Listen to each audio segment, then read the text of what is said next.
بسم اللہ الرحمن الرحیم۔ عن عمران بن حسین، حضرت عمران بن حسین سے روایت ہے، فرماتے ہیں کہ رسول اللہ صلی اللہ علیہ وسلم نے ارشاد فرمایا، یخرج قوم من امتی، نکالی جائے گی ایک قوم میری امت میں سے، من النار، جہنم سے، بشفاعت، میری شفاعت کی وجہ سے، یسمون الجہنمیین، جن کو جہنمی کہا جائے گا۔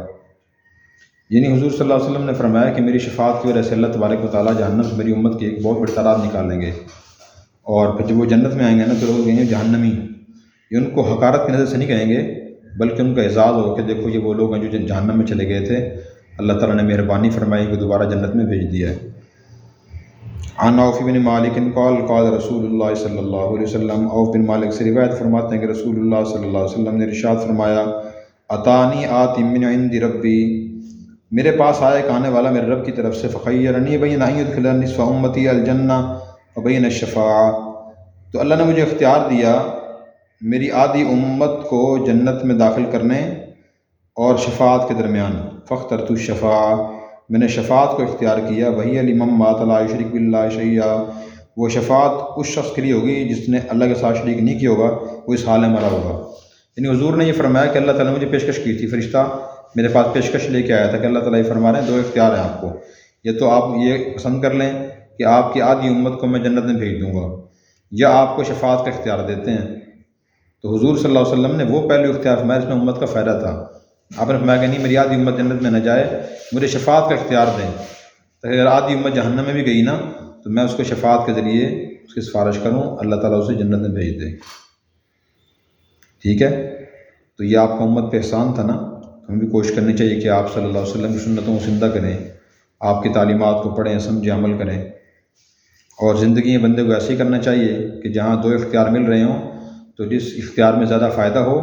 اسے منتخب کرنا چاہیے، اسے اختیار کرنا چاہیے۔ عن ابی ہریرہ عن النبی صلی اللہ علیہ وسلم قال، ابو ہریرہ سے روایت ہے، حضور صلی اللہ علیہ وسلم سے روایت کرتے ہیں، آپ نے فرمایا، اسعد الناس بشفاعتی یوم القیامہ، قیامت کے دن میری شفاعت سے مستفید ہونے والے لوگ کون ہوں گے؟ من قال لا الہ الا اللہ خالصا من قلبی او نفسی، وہ ہوگا جس نے لا الہ الا اللہ کہا ہوگا خلوص دل سے،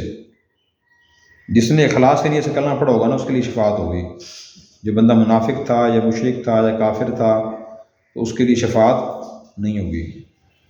تو ہم دیکھیں ہم نے اخلاص سے کلمہ پڑھا یا نہیں؟ اخلاص سے کلمہ یہ ہوتا ہے کہ بندہ سوچ سمجھ کلمہ پڑھے، پھر اس پر یقین کرے، اس کی تشریح پڑھے، اس پر یقین کرے، وہ ہے اخلاص سے کلمہ۔ عن انس ان النبی صلی اللہ علیہ وسلم قال شفاعتی لاہل الکبائر من امتی، حضرت انس سے روایت ہے کہ نبی کریم صلی اللہ علیہ وسلم نے فرمایا،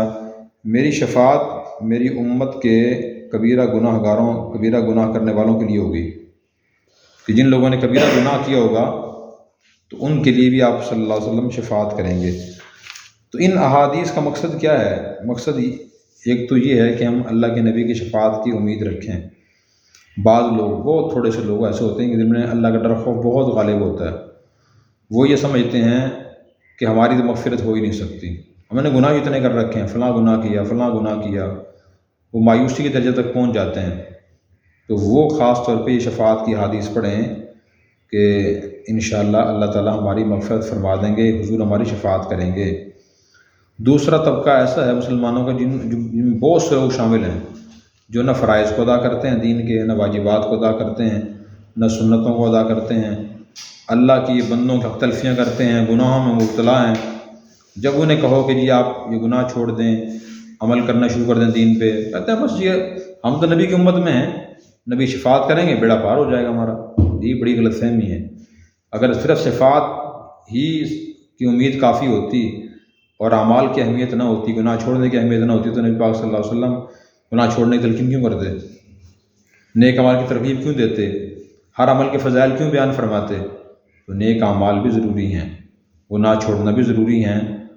یہ کرنے کے بعد پھر آدمی یہ امید رکھے کہ جو کہیں بیشی ہوگی، امید ہے کہ وہ شفاعت سے انشاءاللہ پوری ہو جائے گی۔